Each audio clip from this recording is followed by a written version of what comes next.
साधु और चूहे की कहानी। एक समय की बात है, एक बड़े और घने जंगल के पास एक गांव था। उस गांव में एक भव्य मंदिर था जिसकी देखभाल एक साधु करता था। वह सुबह जल्दी उठकर भगवान की पूजा करता था। फिर उसे जो भी लोग मिलते थे उन सभी को धर्म का उपदेश देता था। जब भी भक्त मंदिर आते तो वह साधु को दान में देने के लिए खाना और कपड़ा साथ लेकर आते थे। दान में दिए गए खाने और कपड़े की वजह से साधु के पास कमी नहीं रहती थी। खाना खाने के बाद साधु के पास जो खाना बच जाता था उसे वह झोले में रखकर छत पर टांग दिया करता था। ऐसा ही समय बीत रहा था। फिर उसके साथ कुछ अजीब सी घटना घटने लगी। उसने देखा कि सुबह झोला खाली रहता था। वह बहुत परेशान हुआ। फिर उसने यह सोचा कि वह रात में जग कर देखेगा कि बचा हुआ खाना आखिर जाता कहाँ है।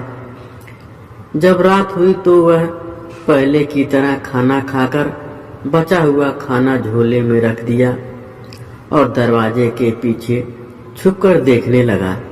उसने देखा कि एक छोटा सा चूहा छत पर चढ़कर उसका भोजन निकाल के ले जा रहा था। अगले दिन उसने वह झोला और ऊपर टांग दिया ताकि वह चूहा वहां तक ना पहुंच सके। लेकिन चूहा बहुत चालाक था। उसने एक लंबी छलांग लगाई और वह झोले में से खाना निकालने में असफल रहा। साधु यह देखकर हैरत में पड़ गया। अगली सुबह वह उस चूहे से अपने बचे हुए खाने को बचाने के लिए तरकीब सोच रहा था। तभी एक दरिद्र व्यक्ति वहां आया। उस दरिद्र व्यक्ति ने साधु को उदास देख उसकी परेशानी पूछी। फिर साधु ने उस व्यक्ति को सब बता दिया। उस व्यक्ति ने साधु को यह पता लगाने के लिए कहा कि आखिर चूहों को इतनी शक्ति मिलती कहां से है। इस प्रश्न का जवाब पाने के लिए दोनों चूहे के बिल का पता लगाने लगे। चूहे का पीछा करते करते उन्हें उसका बिल मिल गया। जब वह चूहा बाहर गया तब उन्होंने उसके पीछे पीछे से बिल को खोदा और जो उन्होंने देखा उसे देखकर वह भौचक्के रह गए थे।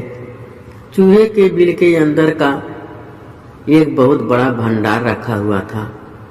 उन्हें पता चल गया कि चूहे को यही खाना खाकर इतनी शक्ति मिलती है। चूहे के द्वारा इकट्ठा किए गए खाने को वह अपने साथ ले गए और गरीबों में बांट दिए। चूहा जब सैर करके वापस आया तो उसने देखा कि उसका पूरा खाना गायब है। यह देखकर चूहे का आत्मविश्वास डगमगा गया और वह इस सोच में डूब गया कि अब उसको वापस मेहनत करके खाना इकट्ठा करना पड़ेगा। रात में जब चूहा खाना इकट्ठा करने के लिए वापस साधु के घर गया तो आत्मविश्वास की कमी के कारण वह लंबी छलांग नहीं मार पाया। चूहे को देखकर साधु ने भी उसको वहां से भगा दिया था। सीख हमें इस कहानी से यह सीख मिलती है कि हमारे पास मौजूद संसाधन हमें आत्मशक्ति प्रदान करते हैं, लेकिन जब यही संसाधन हमारे पास से चले जाते हैं तो हमारा आत्मविश्वास डगमगाने लग जाता है। इसीलिए हमें अपने पास मौजूद संसाधनों पर विशेष ध्यान देना चाहिए।